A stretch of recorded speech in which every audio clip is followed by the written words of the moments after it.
Uma viúva sem nada aceitou morar onde ninguém tinha coragem. O moinho de pedra que o povo jurava ouvir o diabo trabalhando depois da meia-noite. E na primeira madrugada, quando o sino da igreja bateu 3 vezes lá longe, o ar gelou, como se o rio tivesse soprado dentro do quarto. Então veio o som. Não era vento, não era bicho, não era madeira rangendo. Era um ritmo teimoso, metálico, agudo, que nascia debaixo do chão e atravessava as paredes como unha em pedra. Cric, ploc, cric, ploc. Como se alguém no escuro estivesse afiando uma lâmina grande demais para um homem e marcando o tempo como quem escolhe a hora exata de atacar. Alzira se encolheu com o rosário apertando a palma até doer, tentando não respirar alto para não chamar atenção. E a pergunta que queimou dentro dela não foi "o que é isso?", foi "por que isso começou justamente agora que eu cheguei?". Parece mentira, não é? Mas essa história aconteceu de verdade num arraial de Minas, às margens de um rio frio e barrento, em pleno ano de 1768. Antes de continuar, já se inscreve no canal e deixa seu like. Porque o que Dona Alzira ouviu, vindo debaixo do assoalho daquele moinho de pedra, e o motivo de tanta gente preferir fome a passar uma noite ali, vai te surpreender de um jeito que você nunca imaginou. E me conta aqui nos comentários de que cidade você está assistindo essa história. Vou adorar saber até onde o dossiê do tempo está chegando.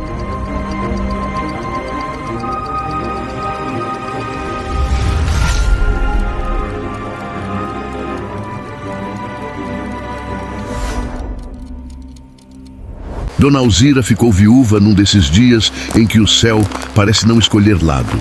Nem chove para lavar a dor, nem abre para prometer futuro. Apenas pesa, abafado, como se a própria tarde soubesse que alguém vai se despedir sem querer.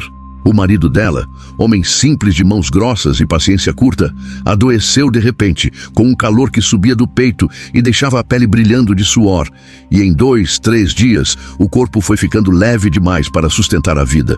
A casa encheu de cheiro de pano fervido, de chá fraco e de reza sussurrada, e mesmo assim a doença foi mais rápida que qualquer fé, e Alzira assistiu ao último suspiro como quem vê uma porta fechar devagar, mas sem ter força para segurar. O enterro foi pequeno, porque pobre até morre com economia, e ainda assim o arraial inteiro apareceu não por amor, e sim por costume, por aquela curiosidade que veste luto emprestado e vai embora com história pronta.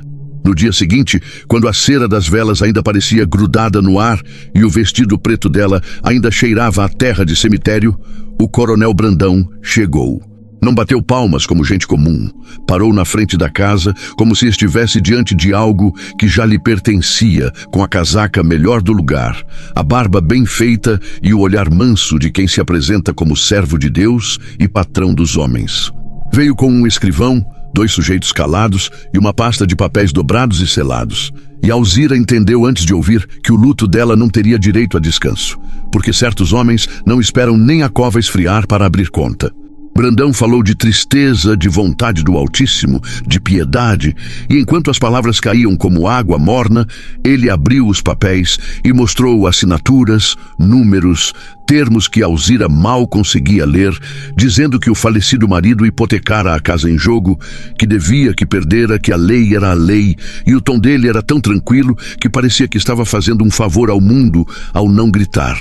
Alzira tentou dizer que o marido não era de jogo, que homem doente não faz dívida nova, que aquilo não fazia sentido, mas o escrivão apontou o selo como se o selo fosse prova de caráter, e os vizinhos que estavam na porta, em vez de defender, desviaram os olhos, porque no interior a coragem costuma acabar quando encontra dinheiro. A humilhação foi feita com delicadeza cruel. Tiraram as poucas coisas dela, empacotaram numa trouxa, jogaram no chão como se a vida dela coubesse numa braçada, e Brandão, com o mesmo sorriso de santo, disse que não a deixaria na rua, porque tinha coração cristão. Foi então que ele apontou para a direção do rio, como quem aponta para uma sentença disfarçada de abrigo, e sugeriu o moinho de pedra, velho e afastado, onde ninguém tinha coragem de morar porque juravam que ali o diabo afiava facas à noite. Se você tiver coragem, pode ficar lá de favor, ele disse, e a palavra coragem veio com veneno, porque no fundo era: se você aceitar, você some. Se você não aceitar, você morre de fome, e eu continuo parecendo piedoso. O arraial reagiu como rebanho quando sente cheiro de assombração.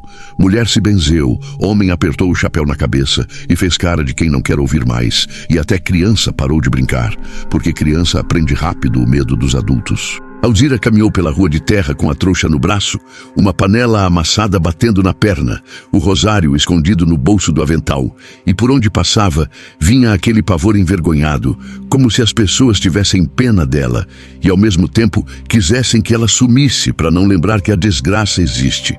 Uma velha, dessas que guardam história como se guardassem sal, sussurrou perto do ouvido dela que não levantasse tábua do assoalho. Outra disse para não responder se ouvisse alguém chamar de madrugada, e um homem com voz quase respeitosa avisou que o moinho tinha porão e que porão é coisa que atrai coisa ruim.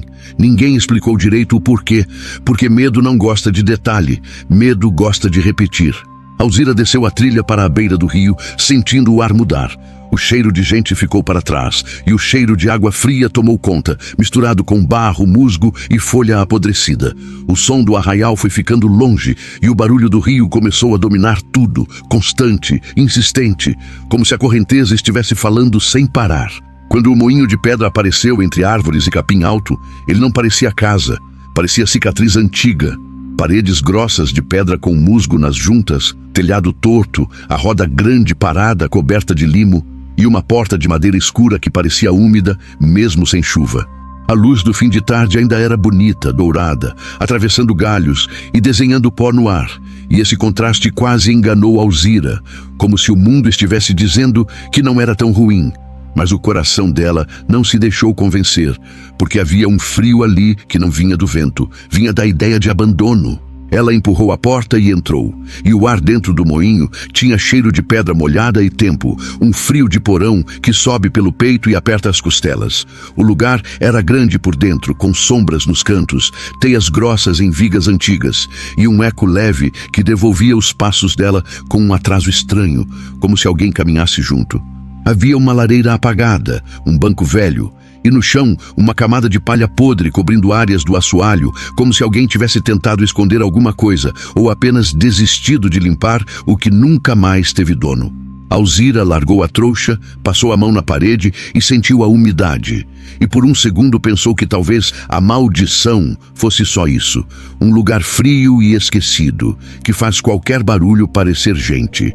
Mesmo assim, ela arregaçou as mangas e começou a fazer o que pobre faz quando a vida desaba. Trabalhar, porque trabalhar ocupa a cabeça e não deixa o medo escolher o pensamento. Varreu o chão com uma vassoura improvisada, puxou a palha para um canto, acendeu um fogo fraco para esquentar água e afastar o frio. Esfregou o banco com pano molhado do rio, e cada movimento dela parecia dizer ao mundo que ela não iria morrer só porque quiseram que ela sumisse. Quando o sol baixou, ela saiu um instante para olhar o caminho de volta e viu o arraial lá longe, com a torre da igreja pequena no horizonte, e o coração dela apertou de um jeito pior do que tristeza. Não era saudade, era a certeza de que, se gritasse, ninguém ouviria, e se ouvisse, talvez nem viesse. A noite caiu cedo perto do rio, e com ela veio um silêncio que não era silêncio de paz, era silêncio de coisa viva se escondendo. O barulho do rio ficou mais alto e mais próximo, como se a água estivesse dentro da casa, e a escuridão ocupou os cantos do moinho como fumaça lenta. Alzira comeu um caldo ralo e se deitou num canto, cobrindo-se com o que tinha, segurando o rosário até a palma doer, tentando rezar para não pensar. De vez em quando a madeira rangia, a palha estalava, uma gota caía em algum lugar e batia na pedra num ritmo irritante. E ela dizia para si mesma que tudo era normal, que lugar velho fala, que rato corre, que água pinga, mas o corpo dela não acreditava por inteiro, porque o medo não pede licença para entrar. Lá longe, no alto do morro, o relógio da igreja bateu as horas abafadas, como se o arraial ainda controlasse o tempo dela mesmo de longe. E quando a madrugada foi se aproximando, Alzira começou a sentir aquele cansaço pesado de quem chorou demais e trabalhou demais, e achou que ia finalmente dormir. Foi então que, no momento em que o sino distante marcou 3 batidas, o ar pareceu gelar de um jeito diferente, como se alguém tivesse aberto uma porta invisível dentro do moinho. E o som começou baixinho, vindo debaixo do chão, não de fora, um arranhar metálico que subia pelas paredes de pedra e entrava nos ossos, seguido de uma batida seca, como se marcasse compasso. Cric, Ploc, cric, ploc. Alzira travou na hora, o rosário preso entre os dedos, o coração batendo tão alto que ela teve medo de ser ouvida. E a pior parte não foi imaginar o diabo, foi perceber que aquele ritmo tinha intenção, tinha paciência, como se alguém lá embaixo soubesse exatamente o efeito que causava. Ela puxou o cobertor até o queixo e prendeu a respiração, tentando convencer o próprio corpo de que era vento e pedra. Mas o som não variava como vento, ele insistia como mensagem, e cada vez que vinha o criec, ela sentia o couro cabeludo arrepiar, e cada vez que vinha o ploc, ela imaginava uma lâmina batendo na pedra para testar o fio. E enquanto o moinho inteiro parecia escutar junto com ela, Alzira entendeu que aquela seria a primeira noite de um medo que não se contentaria em assustar uma vez só. O som não veio como um estouro, veio como insistência, e isso é o que enlouquece, porque o corpo humano até aguenta um susto único, mas não aguenta um medo que aprende o caminho e volta no mesmo horário, com a mesma precisão, como se tivesse relógio próprio. Naquela primeira madrugada, Dona Alzira ficou imóvel debaixo do cobertor, o rosário apertado com tanta força que as contas marcaram a palma, e tentou se convencer de que era apenas o moinho falando com a idade, que pedra úmida estala, que madeira velha geme, que rio empurra ar por fresta. Mas o criec, ploc, não tinha a desordem das coisas naturais.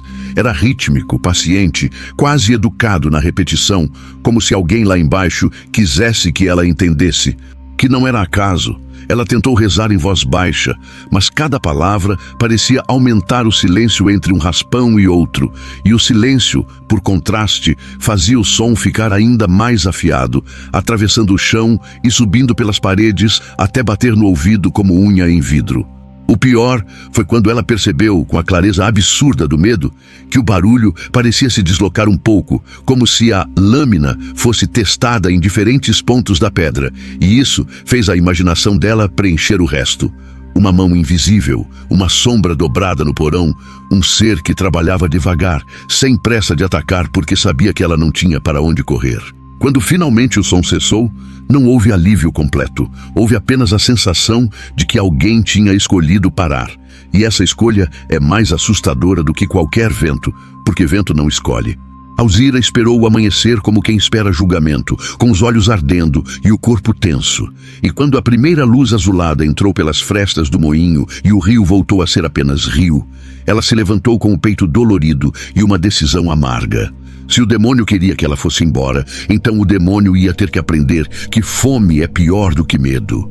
O dia trouxe o trabalho que salva a mente por algumas horas, e Alzira se agarrou a isso como quem se agarra a uma tábua em enchente. Varreu de novo, tirou uma espalha podre, arrastou um banco para perto da lareira, improvisou um canto onde a luz do sol entrava mais, porque ela já começava a entender que o moinho não era só frio, era também armadilha de sombra. E a sombra faz a gente acreditar em qualquer coisa. Foi buscar água no rio e sentiu o choque gelado subir pela canela. Viu peixes pequenos fugindo na corrente e, por um instante, aquela vida simples, indiferente ao sofrimento humano, lhe deu uma raiva limpa, porque o mundo continuava correndo enquanto ela era empurrada para um lugar maldito por caridade falsa. No meio da manhã, um tropeiro passou pela trilha e, ao ver fumaça saindo do moinho, desacelerou o passo como quem vê aviso de perigo. Olhou de longe, fez o sinal da cruz e gritou sem se aproximar que ela era valente, mas que ali não era lugar de gente, e contou como quem repete reza que anos atrás um homem tentou dormir uma noite ali e amanheceu com cabelo branco, jurando que ouviu metal contra pedra e viu luz subindo do chão. Alzira ouviu e não discutiu, porque discutir com superstição só alimenta, mas anotou por dentro um detalhe. O homem disse, viu luz, e ela, na noite anterior, tinha visto apenas escuridão e ouvido o som.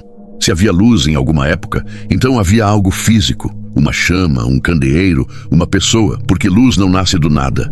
Ainda assim, quando ela voltou ao arraial para tentar trocar um pano por fubá, as ruas pareciam mais estreitas para ela, como se a expulsão ainda estivesse acontecendo.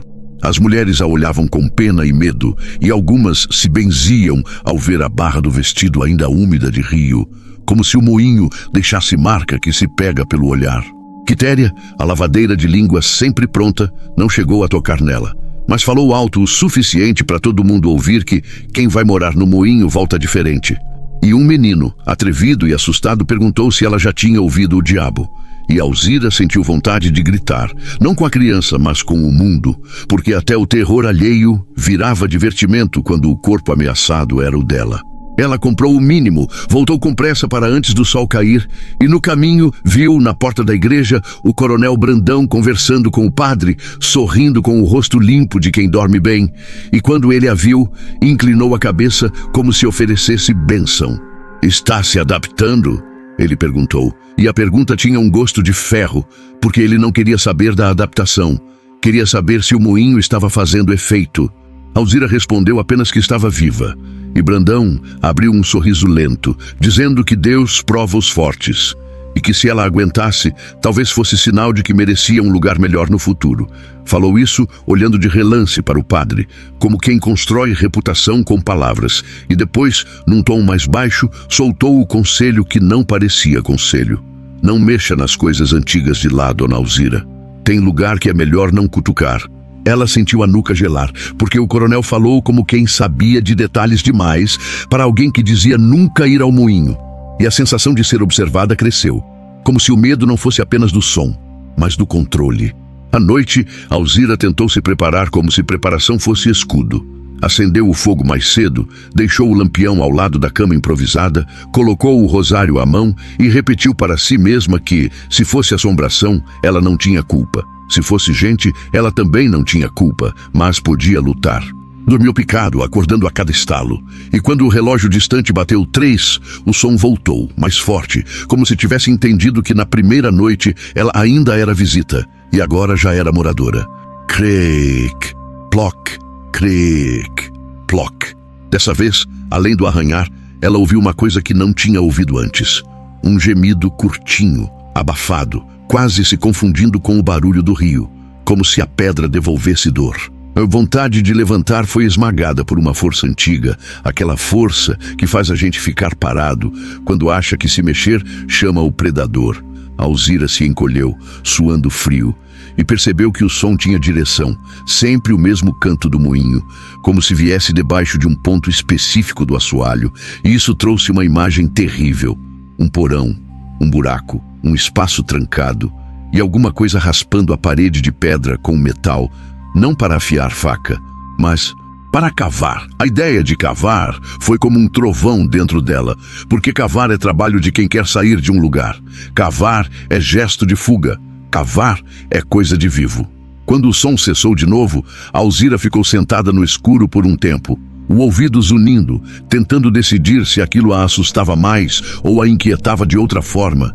E inquietação, quando é mais forte que o medo, vira curiosidade. O dia seguinte amanheceu com o céu cinza e um vento frio passando pelo rio. E Alzira desceu ao arraial só para pegar sal e querosene, e foi tratada como se trouxesse o moinho grudado nas costas. Um homem de chapéu baixo, que parecia sempre perto demais de onde havia fofoca, perguntou se ela tinha ouvido o diabo afiar. E quando ela respondeu que ouviu barulho, o homem riu com aquela risada de quem torce para a tragédia acontecer, como se a desgraça dela desse sentido ao dia dele.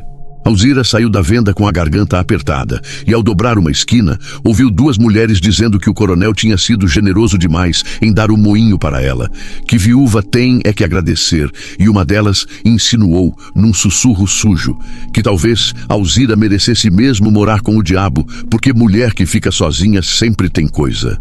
Foi nesse momento que a humilhação virou combustível, porque Alzira entendeu que, se ela fugisse do moinho por medo, não seria só o diabo que venceria, seria o arraial inteiro, seria o coronel, seriam as línguas, e ela já tinha perdido demais para ainda permitir que levassem também a última coisa que lhe restava, a dignidade. Na terceira noite o som voltou outra vez, e a repetição começou a rachar a cabeça dela como goteira constante. Ela tentou tampar os ouvidos, tentou rezar mais alto, tentou cantar baixinho, um bendito que a mãe cantava quando criança. Mas o cric, ploc, atravessava tudo e parecia responder como se dissesse: "Eu existo, eu estou aqui, eu sei que você me ouve." E no meio do terror, Alzira reparou num detalhe que não combinava com o demônio. O intervalo entre os sons não era perfeito. Às vezes vinha mais rápido, às vezes demorava, como se a mão cansasse, como se o braço perdesse força, como se alguém respirasse entre um raspão e outro. E essa constatação foi o que a fez chorar em silêncio, porque demônio não cansa, mas gente cansa, gente enfraquece, gente tenta de novo porque não tem outra saída. Quando o som parou, dessa vez ela não deitou. Ficou sentada, segurando o lampião apagado, encarando a escuridão do canto de onde o barulho parecia nascer. E sentiu uma raiva nova surgir, não do diabo, mas de quem contou aquela história de diabo para manter as pessoas longe. Na manhã da quarta jornada, o corpo dela estava moído, mas os olhos estavam acordados, e ela repetiu para si mesma a frase que virou escada dentro da cabeça: prefiro enfrentar o inferno aqui do que a fome na rua. Passou o dia arrumando o moinho, como quem arruma coragem, afastando a palha do chão, puxando trapos velhos, descobrindo marcas no assoalho que pareciam de móveis arrastados muitas vezes. E num canto, perto de onde o som parecia nascer, encontrou um tapete de palha podre mais grosso que os outros, colocado ali com um cuidado estranho, como se não fosse lixo, fosse cobertura. Ao levantar um pedaço, ela viu a madeira mais escura, mais gasta, e sentiu um frio subir, porque aquilo parecia esconder uma emenda, uma tampa, um contorno. À tarde, ela voltou ao arraial para pegar mais querosene, e ao passar perto da casa grande do coronel, viu um dos homens dele selando o cavalo, e o sujeito evitou olhar para ela, mas ela percebeu o jeito como ele olhava para o caminho do moinho, como quem confere se a armadilha continua armada. Na porta da igreja, o coronel Brandão novamente a parou com aquela piedade limpa e perguntou se ela estava dormindo bem. Alzira mentiu que sim, e observou o rosto dele por um segundo a mais do que o permitido, e viu algo que não era preocupação, era expectativa. Ela voltou para o moinho com o sol descendo e um plano nascendo dentro dela como febre. À meia-noite, ela ficaria acordada. Às 3, ela seguiria o som, e se encontrasse o diabo, pisaria nele com a mesma coragem que foi obrigada a aprender. Quando a noite caiu, a umidade do rio entrou no moinho e fez a pedra suar. E Alzira acendeu o lampião, segurou um pedaço de pau grosso como se fosse arma e ficou esperando o relógio distante bater 3 não como vítima, mas como caçadora de verdade. O sino soou ao longe e o creek começou mais alto, mais perto, como se soubesse que ela estava pronta. E Alzira respirou fundo, levantou-se com o lampião tremendo na mão e caminhou devagar pelo assoalho, seguindo o ritmo como quem segue pegada no escuro, até parar diante do tapete de palha podre que escondia a área exata de onde o som subia, sentindo com o coração na garganta que na próxima decisão ela deixaria de ser apenas viúva despejada para virar testemunha de um segredo que alguém se esforçou para enterrar. Dona Alzira ficou esperando o relógio da igreja, como quem espera o momento exato em que a mentira vai se denunciar, sentada com o lampião ao lado e o pedaço de pau apoiado no colo, ouvindo o rio lá fora falar sem parar e sentindo a umidade subir pelas paredes do moinho de pedra como um bafo gelado. O lugar, à noite, parecia sempre maior do que de dia, como se a sombra empurrasse as pedras para longe, e isso fazia qualquer ruído ganhar corpo, mas naquela madrugada ela não queria mais corpo de imaginação, queria causa, queria mão, queria verdade. Quando o sino distante bateu as 3 pancadas, não foi um som bonito de fé, foi um lembrete de que o mundo dos outros ainda existia lá em cima enquanto ela vivia exilada aqui embaixo. E foi na última pancada que o creak recomeçou, pontual como sentença, mais alto do que nas noites anteriores, quase como se soubesse que ela estava acordada esperando. O arranhar metálico pareceu riscar por dentro da pedra, fazendo o ouvido dela doer, e a batida seca veio logo em seguida, testando o tempo, marcando a hora, insistindo num compasso que não era de vento nem de bicho. Alzira levantou devagar, respirando curto para não tremer o lampião, e sentiu o corpo inteiro protestar, porque o medo cansa mais do que trabalho. Mas ela seguiu, passo por passo, sem correr, porque correr é confessar pavor. À medida que se aproximava do canto onde o som nascia, o ar ficava mais frio e mais úmido, e o cheiro de palha podre misturado com pedra molhada virava quase um sabor na boca, e o creak parecia entrar pelo peito como se alguém puxasse o coração dela por um fio. Em certo momento, ela percebeu que o som respondia à proximidade dela, não aumentando como ameaça, mas ficando mais nítido, mais humano, com pequenas variações de força que lembravam. Braço cansando, mão escorregando, metal raspando de novo para tentar achar firmeza. Ela parou diante do tapete de palha mais grosso, aquele que tinha visto de tarde, e pela primeira vez teve vontade de recuar, porque levantar aquilo era cruzar uma fronteira. Enquanto o som vinha de baixo, ainda podia ser diabo, ainda podia ser lenda, ainda podia ser desculpa. No instante em que ela erguesse a palha e confirmasse a existência de uma tampa, tudo viraria crime ou desgraça humana.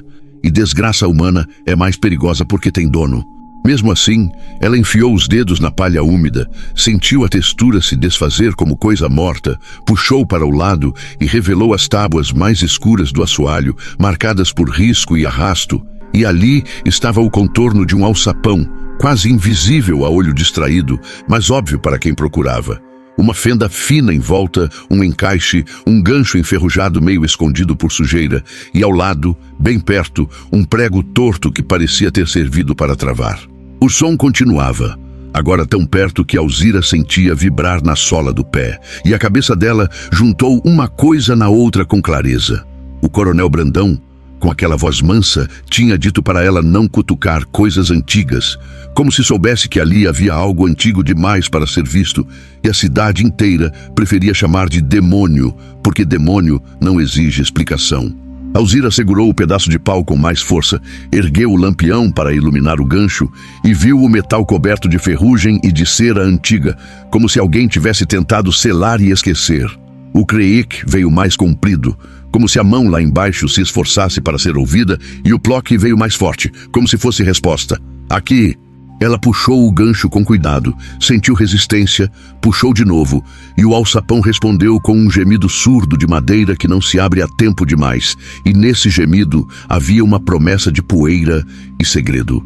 Quando enfim cedeu, uma lufada de ar subiu do buraco como hálito de cova, trazendo um cheiro que não era só mofo, era cheiro de gente, de suor velho, de tecido apodrecendo, de coisa viva enclausurada. Alzira engoliu seco, porque aquele cheiro não combinava com o diabo, combinava com abandono.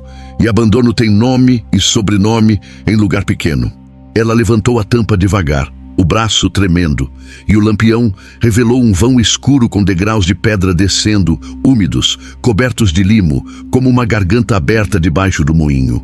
O som vinha dali, de dentro daquela garganta, e quando Alzira apontou a luz para baixo, o creek, Plock parou por um segundo, como se quem fazia tivesse escutado o estalo do alçapão e prendido a respiração. Esse silêncio repentino foi pior do que o barulho, porque pareceu consciência, e Alzira sentiu um frio no estômago, como se tivesse sido vista. "Quem tá aí?" Ela tentou dizer, mas a voz saiu fraca, mais sopro do que pergunta, e ninguém respondeu com palavra, só com um ruído baixo, um arrastar de metal no chão. E então o creik voltou, mais apressado, desesperado, seguido de um ploque que soou como mão batendo na parede para marcar que ainda havia alguém. Alzira desceu o primeiro degrau com cuidado, o pé escorregando no limo, e a madeira do alçapão rangendo acima como se quisesse fechar de novo por medo. Ela segurou o lampião com as duas mãos para não apagar, porque se apagasse, ela ficaria presa num escuro que não era o escuro da noite. Era o escuro debaixo da pedra, um escuro que parece ter peso.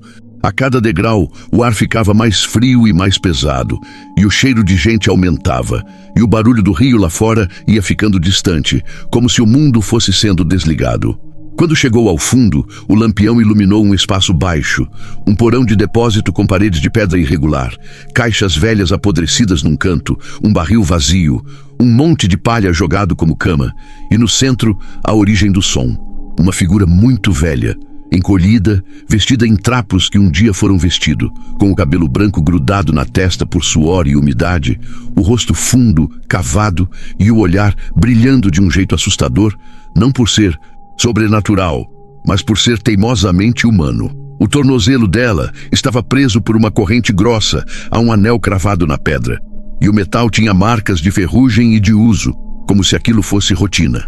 Na mão, ela segurava uma colher de metal torta, e era com aquela colher que raspava a parede de pedra, creik, e depois batia para chamar. Plock, como quem aprende a transformar desespero em código para não enlouquecer.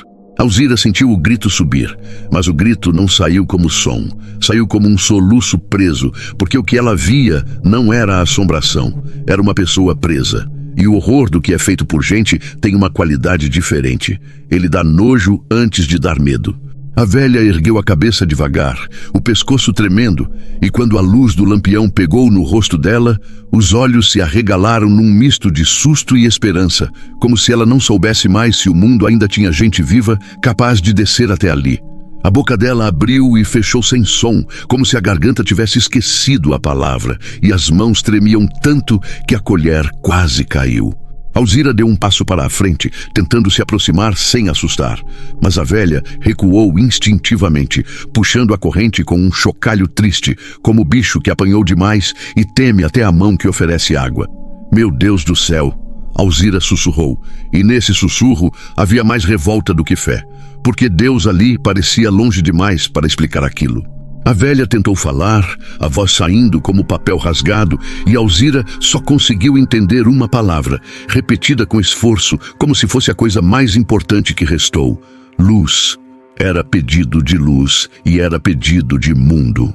Alzira abaixou o lampião para iluminar melhor, viu os pulsos finos, as unhas quebradas, a pele manchada, e notou uma coisa que fez a nuca dela gelar ainda mais. Apesar de toda a miséria, havia no trapo da velha um detalhe de renda antiga, um pedaço de tecido melhor costurado, uma lembrança de tempo em que aquela mulher não era bicho preso. Era alguém de dentro do arraial, alguém de casa grande. E aí a mente de Alzira começou a juntar peças, como quem monta sentença. Quem teria poder para prender alguém assim num moinho e manter segredo por anos? Quem teria interesse em espalhar lenda de diabo para ninguém chegar perto? Quem teria coragem de despejar uma viúva no moinho justamente quando o som poderia ser ouvido por alguém? Ela sentiu o estômago embrulhar com uma suspeita que ainda era grande demais para dizer em voz alta, mas que tinha a forma exata do Coronel Brandão, com sua piedade limpa e seus papéis selados. A velha, vendo Alzira pensar, apertou a colher como se fosse arma e apontou para cima, para o teto de madeira, e depois bateu na parede com força, ploc, e fez com a cabeça um gesto de negação, como se quisesse dizer que não era para chamar ninguém de lá, que lá em cima havia perigo.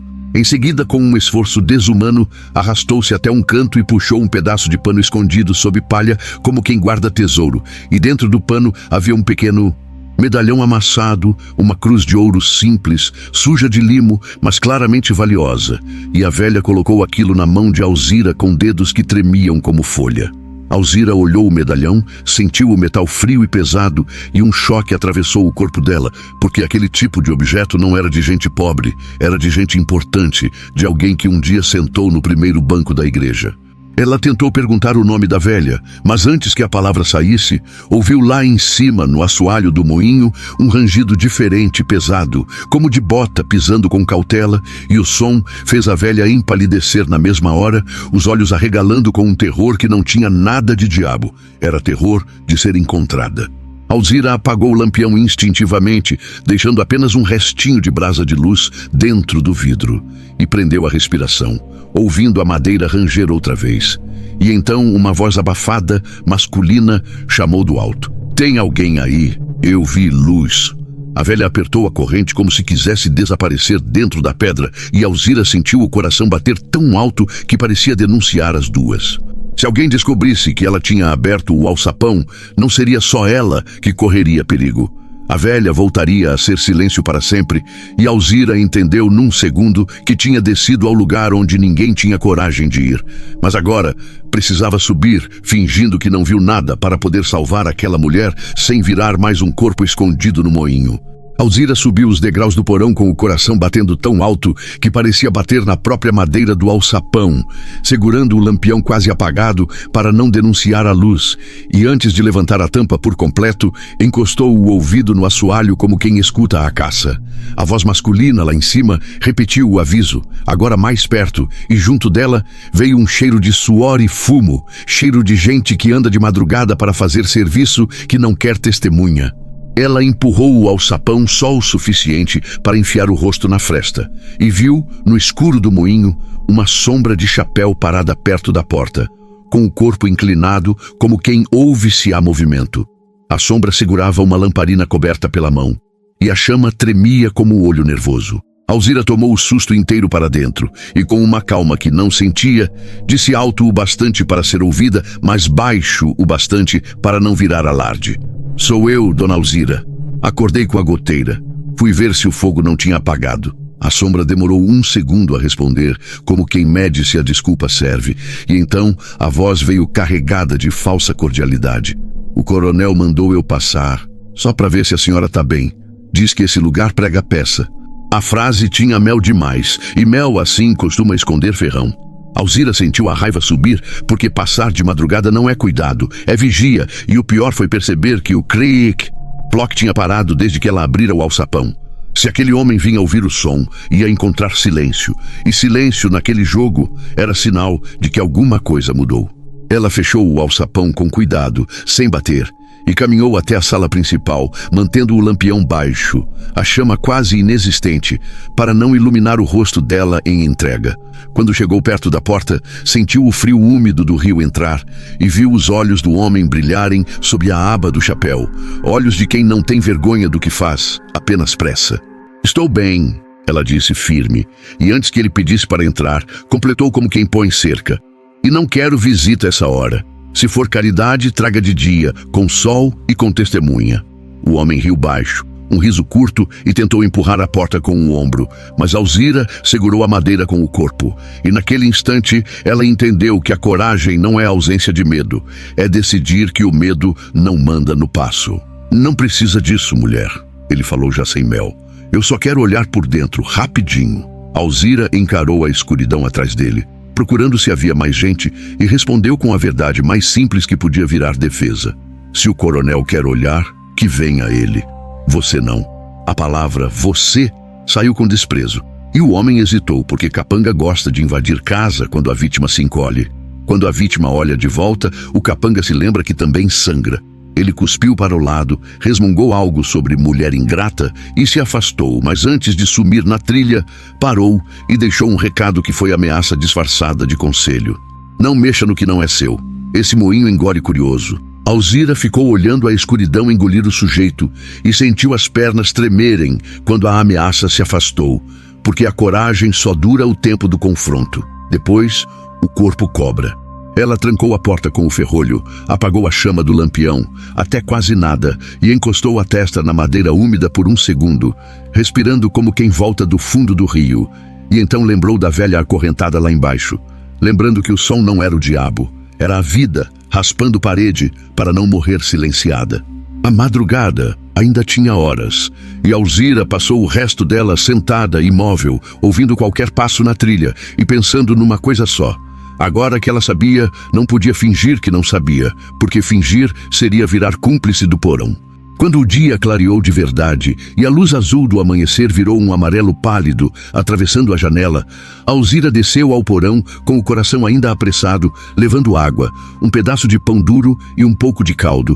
E a velha, ao ver a luz, encolheu-se primeiro e depois estendeu a mão com uma fome que era mais de mundo do que de comida. Alzira se ajoelhou perto dela, ofereceu água em goles pequenos para não engasgar e viu a garganta da mulher lutar para engolir, como se o corpo tivesse desaprendido a receber cuidado. Não vou te deixar aqui, Alzira disse, sem saber se falava para a velha ou para si mesma. E a mulher, com os olhos fundos brilhando, levou uma eternidade para formar palavras, mas quando formou, cada sílaba veio carregada de tempo. Ele não pode saber. Alzira pediu o nome, e a velha hesitou, como quem tem medo do próprio nome ser ouvido pela pedra. Então, com um esforço que parecia doer nos ossos, sussurrou: Eulália. O nome caiu como moeda no chão. Alzira engoliu seco, porque Eulália não era nome de qualquer uma. Era nome que ela já tinha ouvido no arraial em forma de história antiga. Nome dito com reverência, como se fosse Santa Morta, porque todo mundo conhecia o enterro luxuoso de Dona Eulália Brandão, a mãe do coronel, a mulher que diziam ter morrido de tristeza 10 anos antes, chorada com missa grande e caixão pesado. Dona Eulália? E a Alzira repetiu. E a velha assentiu com um movimento mínimo, e então puxou do próprio peito um cordão encardido e revelou, escondido sob os trapos, um medalhão com uma cruz gravada, e na parte de trás, uma letra antiga marcada no metal, como inicial de família. Alzira reconheceu aquilo porque já tinha visto igual pendurado no pescoço do coronel em dia de procissão, o mesmo brilho, o mesmo desenho. O chão pareceu inclinar e Alzira sentiu o ar faltar, não por medo de fantasma, mas por entender a dimensão da mentira. O coronel não tinha enterrado a mãe, tinha enterrado uma encenação. Eulália falou aos pedaços, com pausas longas, como quem precisa escolher entre respirar e lembrar. E Alzira foi juntando como se juntasse cacos de vidro sem cortar os dedos. A velha disse que sempre soube que o filho era homem de ambição, mas nunca aceitou a crueldade dele. E quando percebeu que Brandão já usava papéis e dívidas para engolir as casas dos pobres, ameaçou fazer o que um rico teme mais do que inferno. Ameaçou tirar o poder dele do papel, doar terras, soltar hipotecas, assinar a própria fortuna para quem precisava, deserdá-lo. Eu disse que o ouro não era dele, Eulália murmurou. E nessa frase havia um orgulho triste de mãe que tentou salvar o mundo do próprio filho. Brandão respondeu com piedade falsa. Disse que ela estava doente, fraca, confusa, e numa noite a mandou beber um chá para dormir. Quando ela acordou, estava naquele porão, acorrentada, e acima dela havia silêncio. Ele forjou a morte com a frieza de quem organiza festa. Preparou um caixão pesado e fechado, encheu de pedra para parecer corpo, pagou carpideira, pagou missa grande, mandou o arraial inteiro chorar uma morta que respirava embaixo do moinho e espalhou a lenda do diabo, afiando facas para ninguém se aproximar, porque ninguém enfrenta o medo quando o medo vem com história pronta. Ele vinha, às vezes, Eulália confessou, e o às vezes foi a prova mais cruel. Vinha não para cuidar, vinha para lembrar que ela ainda estava presa, deixava comida como se alimentasse animal, e ia embora com o mesmo silêncio com que fechava a porta do porão. O som, o cric, ploc, era o resto de dignidade dela, a única forma de dizer ao mundo que ainda existia, e a colher era o que ela conseguiu arrancar do lixo do depósito. Ela raspava a pedra para cavar e batia para chamar, e a cada noite que ninguém respondia, a esperança morria um pouco e renascia no dia seguinte, porque a esperança é teimosa quando a vida não tem mais nada. Alzira sentiu a revolta subir como febre, porque de repente tudo fazia sentido com um gosto amargo. O despejo não foi apenas negócio, foi estratégia. Brandão precisava que alguém ocupasse o moinho para que o som virasse assombração confirmada, para que o povo continuasse longe, para que ninguém jamais pensasse em levantar palha e ver o alçapão.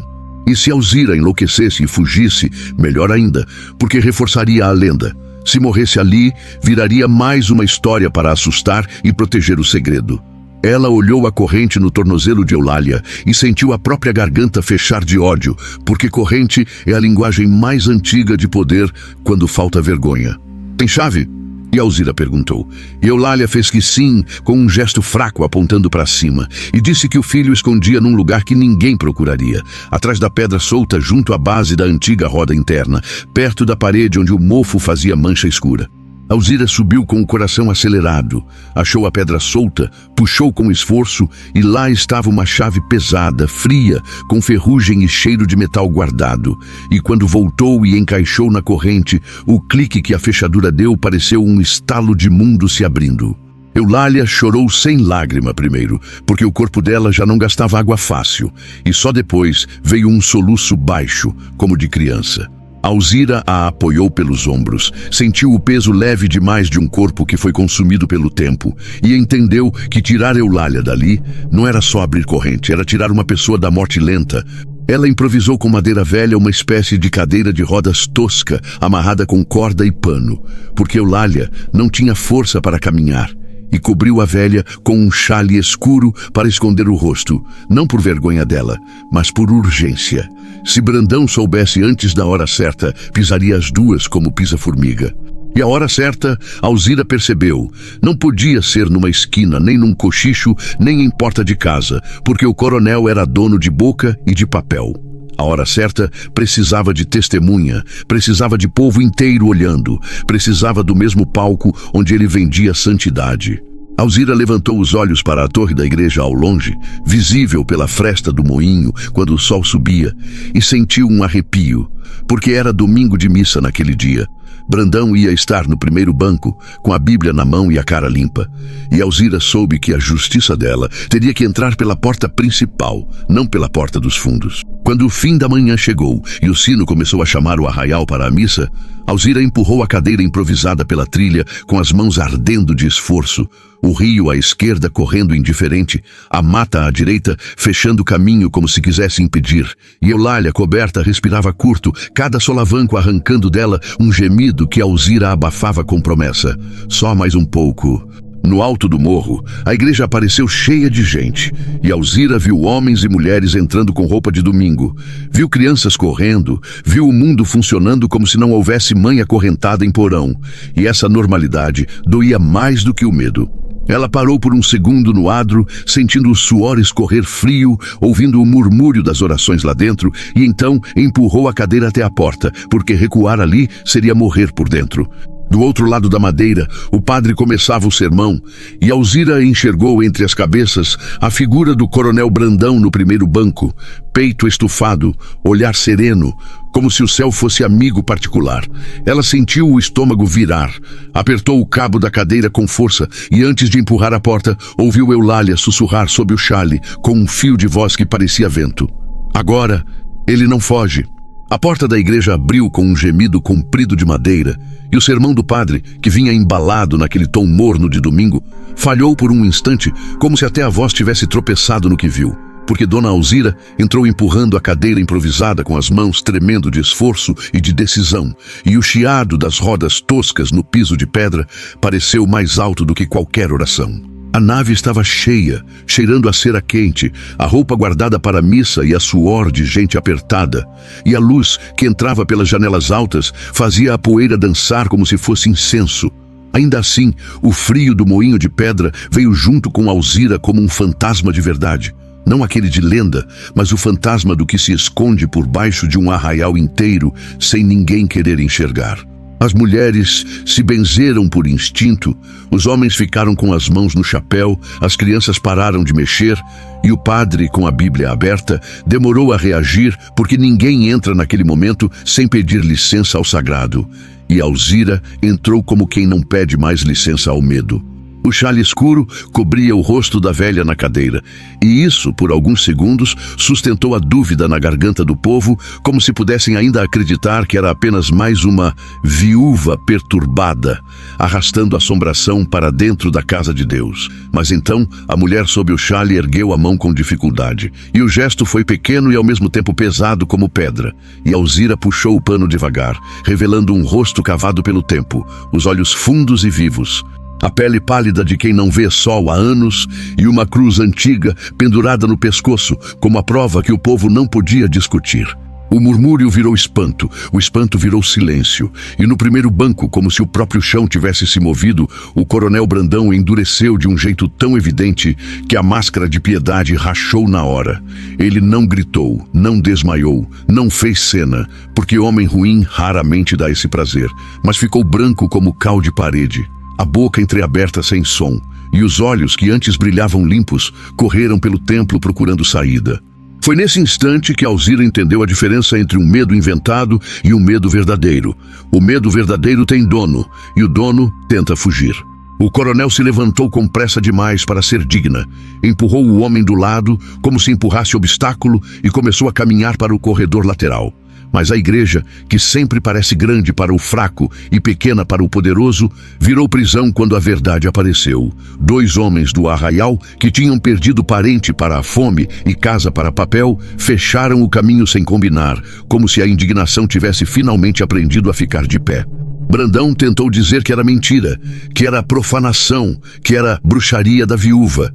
E a palavra bruxaria, cuspida ali, soou ridícula e desesperada, porque a mulher na cadeira não tinha cheiro de mata, tinha cheiro de porão, de mofo e de ferro. Dona Eulália, com a voz fraca e a coragem sobrevivida, ergueu o olhar para a multidão e não precisou gritar para ser ouvida, porque a vergonha coletiva fazia cada ouvido buscar o mínimo som.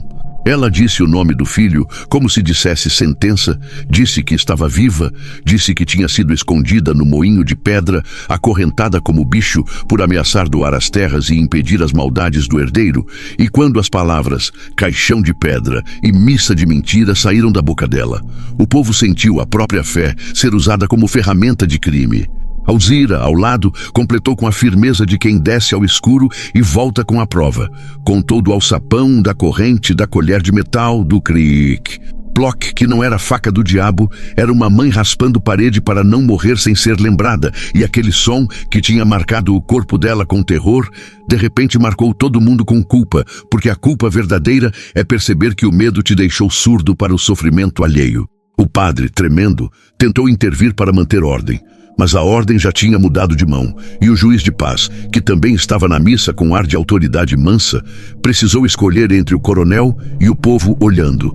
Quando viu o medalhão, quando ouviu a palavra corrente, quando percebeu a dimensão do escândalo, fez o que juiz pequeno faz quando o mundo fica grande. Chamou homens para segurar Brandão e mandou buscar testemunha e chave. Mandou registrar. Mandou abrir o moinho imediatamente. Brandão ainda tentou comprar o momento, oferecendo dinheiro, oferecendo doação para a igreja, oferecendo desculpa de mãe doente, mas Dona Eulália, com uma força que ninguém esperava de um corpo tão gasto, levantou a mão trêmula e apontou o filho como quem aponta uma porta fechada, dizendo que doença não se trata com corrente, e a frase caiu como pedra no peito do arraial inteiro.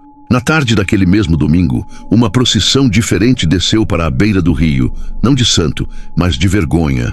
Homens, mulheres e curiosos caminharam até o moinho de pedra e viram com os próprios olhos o alçapão, os degraus úmidos, o porão apertado, o anel de ferro cravado na pedra e o lugar onde a colher tinha raspado a parede até deixar sulco, e foi aí que a lenda morreu.